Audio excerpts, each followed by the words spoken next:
One of my close friends brought his Ram 1500 to the service center for the routine 60,000-mile checkup. He specifically inquired about whether the transmission fluid required replacement. The staff assured him it was a sealed for life type and nothing to concern himself with. Fast forward about a year and a half, and that very transmission completely fails while he's cruising at 70 miles per hour on the interstate. The shop hits him with a $4,800 estimate for a full overhaul. Interestingly, the fluid they had dismissed as untouchable drained out, resembling murky cocoa. Errors of this nature are quietly ruining Ram transmissions across the board on a daily basis, easily 10 such oversights contributing to breakdowns everywhere. Unfortunately, your local service center likely won't highlight any of them to you. To start, let's clarify the setup in your vehicle.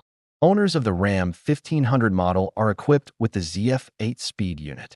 Those with the heavier-duty 2500 or 3500 variants get the 68 RFE system. These are distinct architectures, each with unique vulnerabilities, yet many similar driver behaviors can harm either one.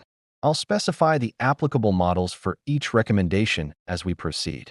Number 1. Using an incompatible transmission fluid. This oversight catches out drivers, repair pros, and sometimes even authorized outlets. The 1500 and the heavier models demand entirely separate formulations, and mixing them up leads to severe internal harm. For the 2500 and 3500, the correct choice is ATF Plus 4, a fully synthetic blend incorporating special additives tailored for Chrysler's setups. Opting for off-brand automatic transmission fluid, something like Dexron or Mercon, results in prompt issues such as torque converter vibrations, rough gear changes, and faster degradation of the clutches near the input area. If incorrect fluid has already been added, simply adding the proper type won't suffice. You'll need to perform at least 3 complete drain and refill procedures using ATF Plus 4 to purge the contaminants thoroughly. On the flip side, for the 1500's 8-speed, stick to ZF Lifeguard 8 or the equivalent Mopar 8 and 9-speed automatic transmission fluid. This is a specialized, low-thickness mixture designed for the unit's torque converter, which operates with a subtle ongoing slip to reduce shakes. Introducing ATF Plus 4 here transforms that gentle action into aggressive jolts noticeable throughout the vehicle. Expect to pay $16 to $30 per quart for Lifeguard versus $6 to $12 for ATF Plus 4. The cost difference often lures less scrupulous garages to the budget option. Resist that temptation.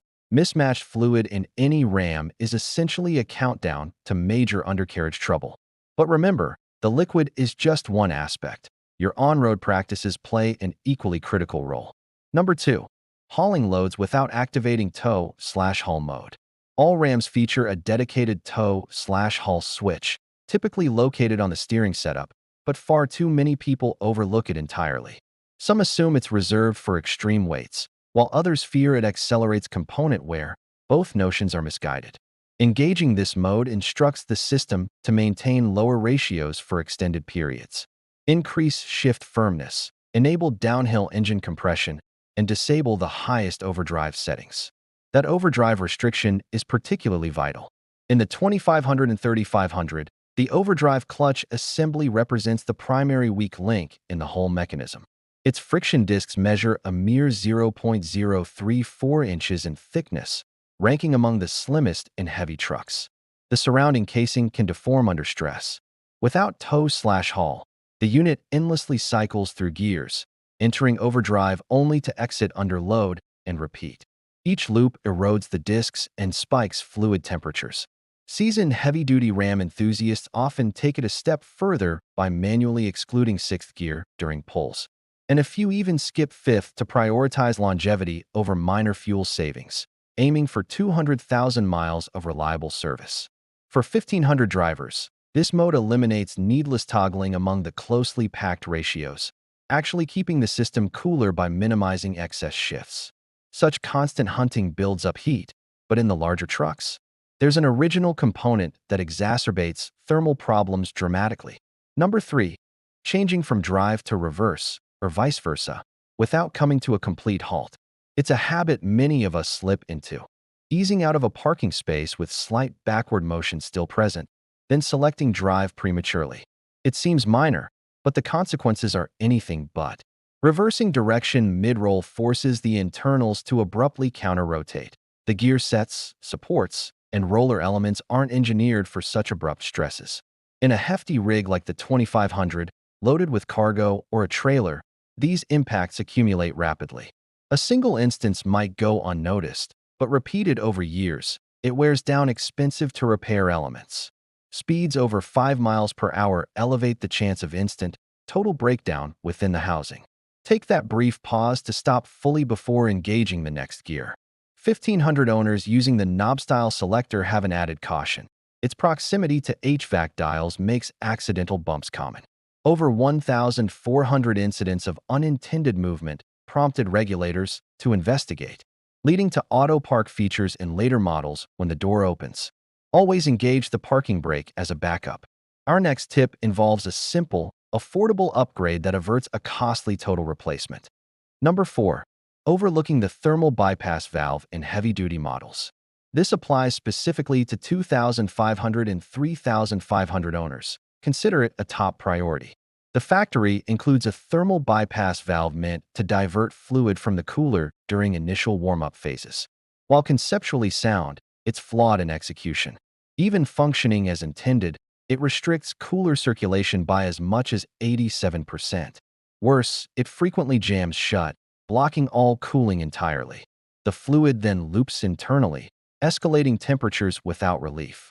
Towing scenarios have pushed readings to 250 to 270 degrees Fahrenheit with a faulty valve, far exceeding the ideal 170 to 180 degrees Fahrenheit range.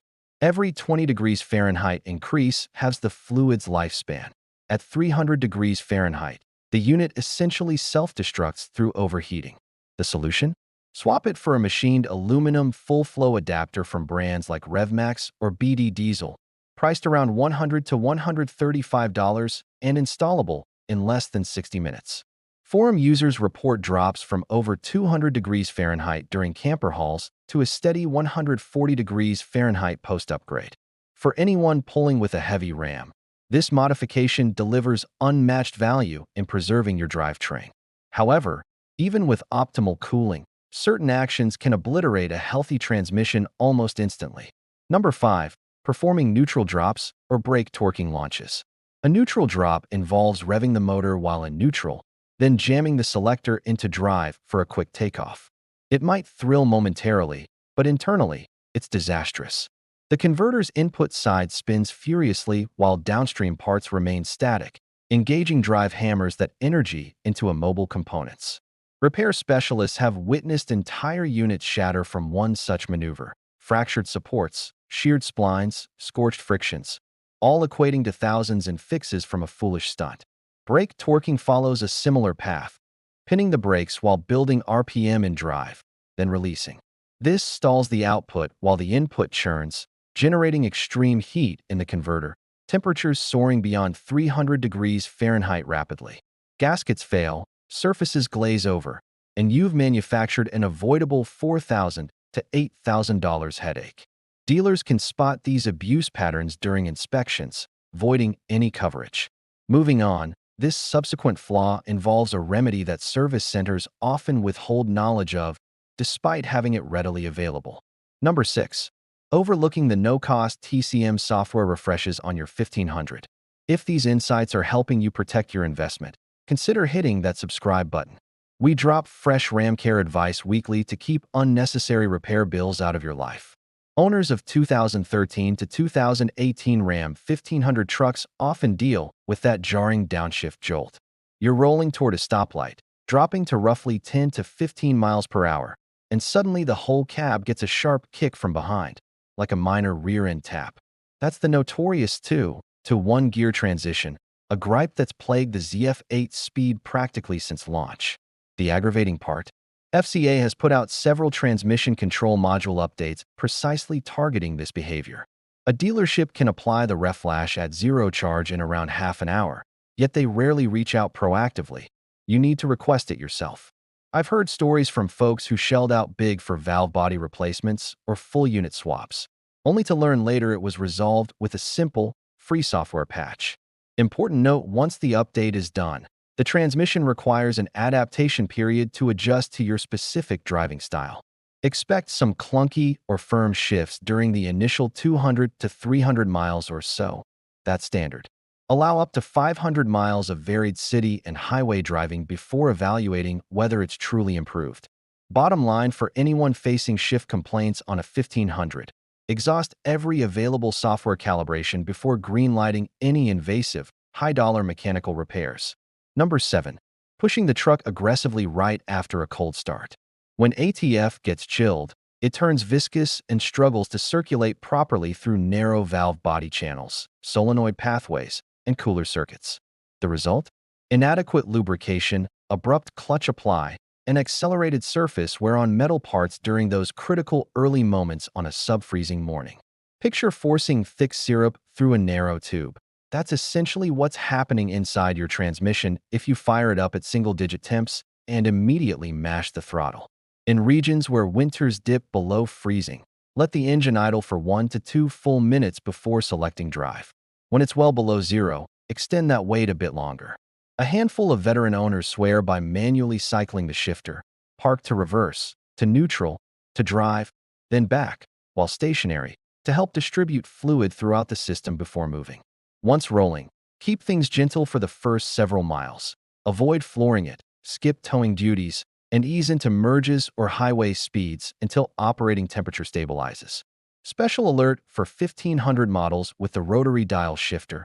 Plenty of reports on owner forums describe the dial becoming unresponsive in temps around 20 degrees Fahrenheit or colder. You'll see a service shifter alert on the dash, and the truck simply refuses to engage forward or reverse. It often resolves once the interior heats up, but it's a frustrating surprise if your truck sits outdoors overnight in winter conditions. Those repeated icy startups compound stress rapidly, especially when the fluid has never been serviced. Number 8. Treating the lifetime fluid claim as gospel and never refreshing it. We explored this thoroughly in an earlier segment, so I'll summarize here. The factory fill might be labeled lifetime in your owner's manual, but ZF, the actual maker of the 8-speed and the 1500, recommends a fluid and filter service every 50,000 to 75,000 miles. For the heavy-duty 2500/3500 with the 68 RFE, experts and high-mileage users push for changes every 30,000 to 50,000 miles, dropping even lower if you pull trailers regularly. A proper flush and refill runs only a few $100s at most shops.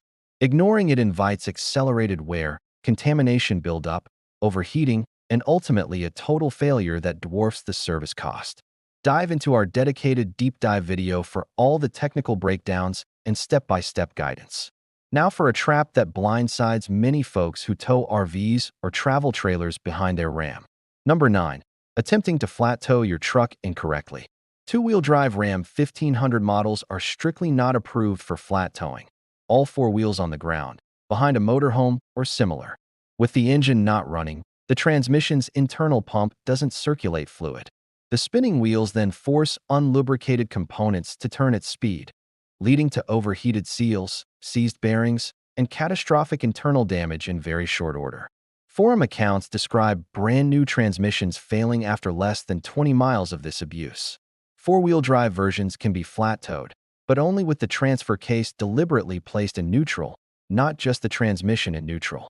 There's a precise sequence outlined in your owner's manual. Deviate from it at all, and you risk wrecking the transmission, transfer case, or both, with repair quotes easily climbing to $6,000 to $10,000. Always double-check the exact procedure for your model year in the official manual before connecting any tow bar or dinghy setup. All these errors inflict progressive harm, but your transmission usually broadcasts clear distress signals long before total breakdown, if you're paying attention. Number 10. Dismissing those initial symptoms of trouble. Ram transmissions rarely explode without prelude. They provide plenty of advance notice. The earliest and most frequent indicator is delayed engagement. You move the shifter from park to drive or reverse, and there's a noticeable 1 to 3 second lag before the truck actually begins moving. That's typically the clutch packs beginning to slip, and the condition only escalates if ignored. In the 1500 especially, torque converter shudder is widespread. You sense a rhythmic vibration between 30 and 55 miles per hour during gentle throttle application, resembling highway rumble strips, often traceable to fluid condition or outdated software at first, but prolonged neglect spreads wear deeper into the unit. For 2,500 and 3,500 drivers, watch for RPM flare. The engine speed spikes momentarily without matching road acceleration. That's a classic overdrive clutch slippage signal, and once it appears, complete failure can follow swiftly. Pull the dipstick regularly. Healthy ATF Plus 4 looks bright reddish. If it's turned dark brown, nearly black, or gives off a burnt odor, internal degradation is already underway. Should your truck suddenly enter limp mode, stuck in a single low gear with reduced power, resist the urge to keep driving. Head straight to a qualified shop to prevent further catastrophe. For a tailored, year-specific maintenance roadmap for your Ram, check the linked video appearing on screen now. Catch you next time with more ways to keep your truck strong and your wallet intact.